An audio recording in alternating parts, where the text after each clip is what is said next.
কর ব্যবস্থা নিয়ে। এরপরে আসলে বলার কিছু থাকে না। তারপর আসলে আমাদের এখানে আজকে শরীফ ভাই আছেন, দীর্ঘদিন থেকে তাওয়াক নিয়ে কাজ করেন। উনি এর আগে হাঙ্গাম প্রজেক্টেও ছিলেন, তখন থেকেই আসলে আমার সাথে পরিচয়। এখানে মার্জানা মুনতাহা আপা আছেন, শিমুল ভাই আছেন, মাসুদুল আকবর বলে গেছেন, সালাম ভাই আসলে দীর্ঘদিন কাজ করছেন টোবাকো নিয়ে।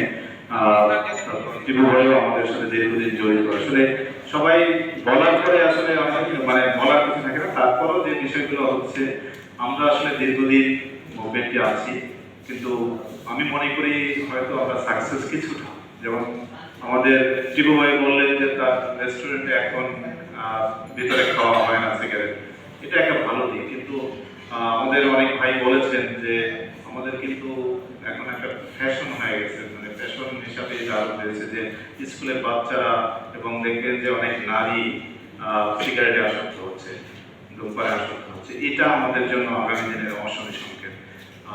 কারণ আমি সম্প্রতি একটি রেস্টুরেন্টে পয়লা মেতে গিয়েছিলাম, তো ওই দিন কিন্তু সব রেস্টুরেন্টে বন্ধ ছিল। একটা রেস্টুরেন্টে গেলাম, দেখলাম আমাদের এক বোন আর দুইজনকে নিয়ে এসে এমনভাবে সিগারেট খাচ্ছে, সেটা তার কাছে মানে অন্যরকম মনে হয়েছে আর কি। আমার কাছেও মনে হয়েছে, এবং সে যে সিগারেট টানতেছে সেটাও তার কাছে একটা ফ্যাশন হিসাবে নিজেকে দাঁড় করানোর চেষ্টা করছে।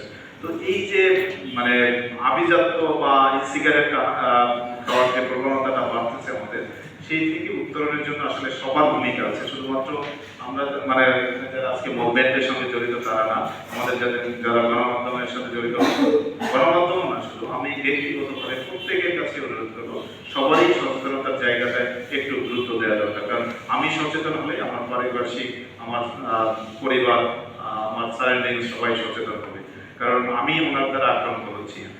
ওনাকে যদি সচেতন মানে আমার পারিপার্শ্বিক বা আমার পাশের ব্যক্তিকে যদি আমি সচেতন করতে পারি, আমি কিন্তু সেফ থাকার সুযোগ থাকবে।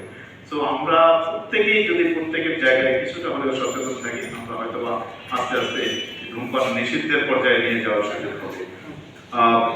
আপনারা অনেকেই বলেছেন যে স্কুল কলেজে, আপনার মনে আছে যে আমি আসারি মিশন একটি গবেষণা করেছিলাম স্কুল কলেজের সামনে। ওই নিউজটা আমি করেছিলাম 2012 বা 2013-তে। তো স্কুল কলেজের সামনে আমি সর্বশেষ এই যে জাতীয় নির্বাচন হয়েছে, বিভাগীয় কমিশনারের নেতৃত্বে একটি টিমে ছিলাম আর কি, টাস্ক ফোর্সে। বিভিন্ন জায়গায় অভিযান করেছে যে স্কুলের সামনে পোস্টার লাগানো হয়েছে কিনা।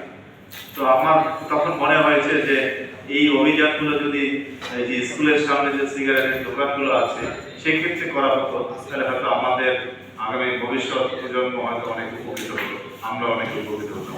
তো এই অভিযানগুলো কিন্তু আছে, টাস্কফোর্স জেলা পর্যায়ে করার কথা আছে, কিন্তু সেটা দেখবেন যে বছরে একটা হয় কিনা সেটা সন্দেহ।